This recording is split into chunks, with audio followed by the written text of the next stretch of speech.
You are Locked On Sooners, your daily podcast on the Oklahoma Sooners. Part of the Locked On Podcast Network, your team every day.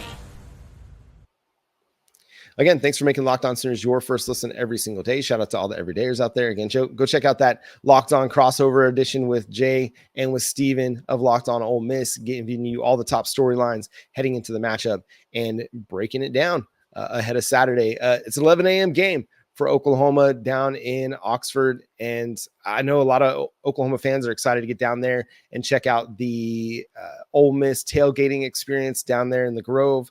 And so I'll be excited to see pictures and hear what people are having to say. We're going to be in Oklahoma. I know Jay's there. Jay and his wife are making the trip down to Oxford. That's why you're getting a little bit of a special edition here from me. Wanted to cover the Deion Burks injury situation and the opportunity that Jacob Jordan has ahead of him. Also, right now, this is going to be a big matchup. Listen, I know we've not seen a lot out of Oklahoma to warrant much confidence. And as we go through some picks against the spread, I find myself with Oklahoma being a little bit more confident than I probably should be. And I don't know what to do with that. And maybe it's the coffee hitting on a Friday morning. Maybe it's just the hopium building within me. Maybe it's, I don't know. Maybe it's the offensive coordinator change I think is going to spark something. Maybe it's just belief in this defense that can keep it close. But we're looking at a line right now, according to FanDuel. Oklahoma is sitting at a 20.5 underdog, 20.5 point underdog. I kind of like Oklahoma plus the points on this. And I know that's crazy. I really do. I know it's crazy. Even in my initial prediction where I had Oklahoma 30 or I had Ole Miss 31-13, hey, Oklahoma's still within 20 points. And as I've reflected a little bit more on that and maybe think Oklahoma's defense can keep them to 24 or less, I think Oklahoma has a chance. So take Oklahoma plus the points. I know, again, that sounds crazy, but listen, these big spreads against Oklahoma's defense just don't make a whole lot of sense to me. It'd be different if it was 16 or 10, that I might be able to lean more Ole Miss, but with 20, that's big. I think Oklahoma is going to be able to create enough offense to put some points on the board. They're not going to have this big offensive explosion all of a sudden. Maybe they will. Hey, you never know. Crazier things have happened, right? Like Purdue putting 49 points on the board after firing their offensive coordinator. It's not an apples to apples thing. It's apples and oranges. The situations and circumstances are very different at both schools, but you never know, right? It's angels in the outfield, right? It's the kid sitting in the front row by the dugout saying it could happen. I don't know. I just, the spread is so big that I like Oklahoma. We're looking at several other games on the schedule for SEC. There's some really fun matchups this week in SEC football, including Arkansas and Mississippi State. Arkansas is going on the road to face the Mississippi State Bulldogs and Jeff Lebby and Michael Van Buren at quarterback. And again, this is one of those that feels crazy. Arkansas is favored by 6.5 points in this game, according to FanDuel. And initially, I'm leaning Arkansas because they've been so good against the spread this year. But I think Mississippi State is playing some really good football right now. They only lost by 10 to Texas A&M. They've been really good against the spread the last couple of weeks. And it's a team that has gotten better with Michael Van Buren at quarterback. And I just seem to like them. Arkansas is 5-2 against the spread, though. Mississippi State is 4-3 against the spread. But again, 2 covers in the last couple of weeks. Again, the offense is playing good ball. The defense is playing good ball. So it's on the road. I really feel like I like the way that Mississippi State's trending. Arkansas on a big opportunity last week against LSU. They get blown out. Give me the Bulldogs. Give me Jeff Lebby fighting Bulldogs against plus the 6.5 points against Arkansas. Another one that the spread just doesn't make sense to me, and that's Missouri and Alabama. Alabama's favored by 16.5 points against the Tigers. And listen, this has been a very up and down Missouri team. They got blown out by Texas A&M. I don't know that Alabama is in a position right now to be a 16.5 point spread over anybody. Like Alabama is 3-4 against the spread.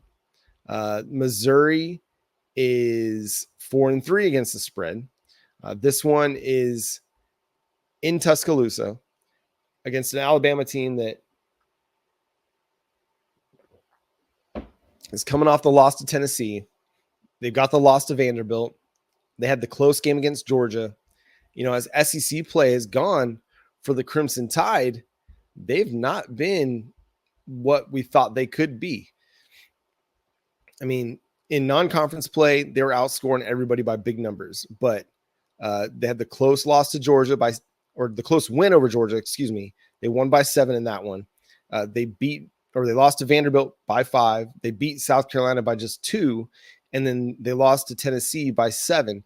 Been playing a lot of close games. I think this is going to be another close game. Brady Cook showed his toughness. I mean, he coming back from the hospital after an ankle injury and getting back on the field, leading 2 late touchdown drives to give Missouri a big comeback win over Auburn. I mean, that's the stuff that inspires teams to play much better than most people would project them to play. So give me Missouri plus the 16.5 against Alabama. Call me crazy, but I think Mizzou keeps this one close. LSU at Texas A&M, the Aggies are favored by minus 1.5 points. This is essentially a pick'em game. And when you consider that LSU is going on the road, that gives Texas A&M 3 points automatically. So really, Vegas is seeing that LSU is actually a favorite in this one. The 3 points being the road difference. But I like LSU. Texas A&M played really good ball. They're really good defensively. They run the ball really well.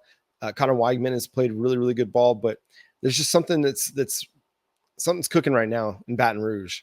And there's a lot of good stuff cooking in Baton Rouge.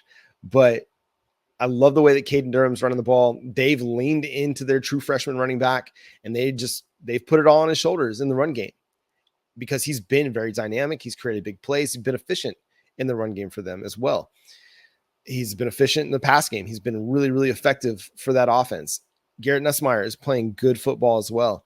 The LSU defense is starting to find itself after being terrible last year. Now under Blake Baker, they're really good. And I think this is going to be a close game, but I think ultimately LSU is going to pull out the win. I just think maybe they're a little bit further along than Texas A&M is right now. And then you've got another big one.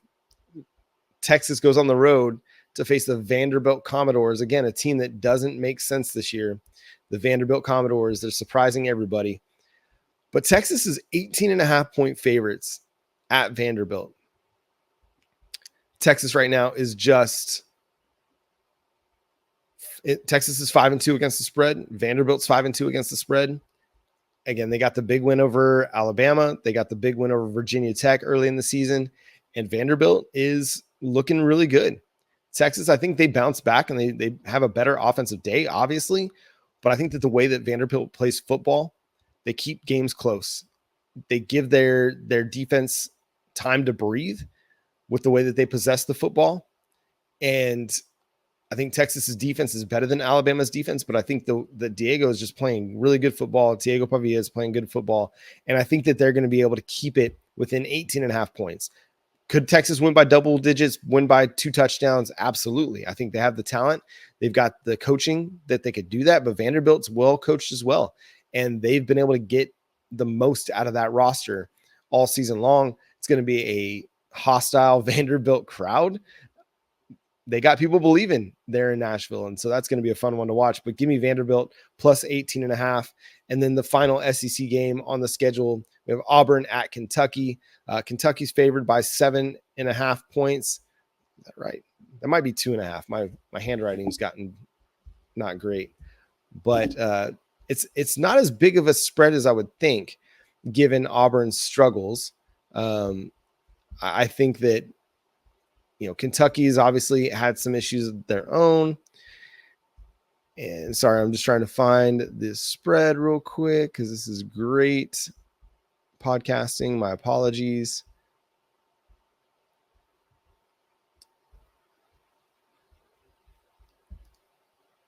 yeah, it's Kentucky minus 2.5. Is the favorite. And I just like Kentucky at home. I think Auburn, again, turns the ball over way too much. Kentucky's defense is pretty good. And so give me Kentucky minus the 2.5. I think they probably win by a touchdown or more. I think they have a bounce back. Again, Auburn's got a pretty good defense, but Auburn's just too inefficient on offense, and they turn the ball over way too much for my liking. But that's going to do it for this special edition of Locked On Sooners. Thanks so much for tuning in, being a part of the show. Subscribe to the show wherever you get your podcasts. We're free and available on all podcast platforms and on YouTube. Also, go check out Locked On SEC to get you ready for a big SEC weekend, and Locked On College Football for all of the happenings around the sport of college football. As Spencer McLaughlin says, the greatest game on planet Earth. But follow Jay at Unfair Sports. Go check out his channel as well. Myself at John 9 Williams. The show is at Locked On Sooners on all the social media profiles, platforms as well. Go read my work covering the Sooners over at SoonersWire.com. But until next time, I'm John Williams. Boomer Sooner.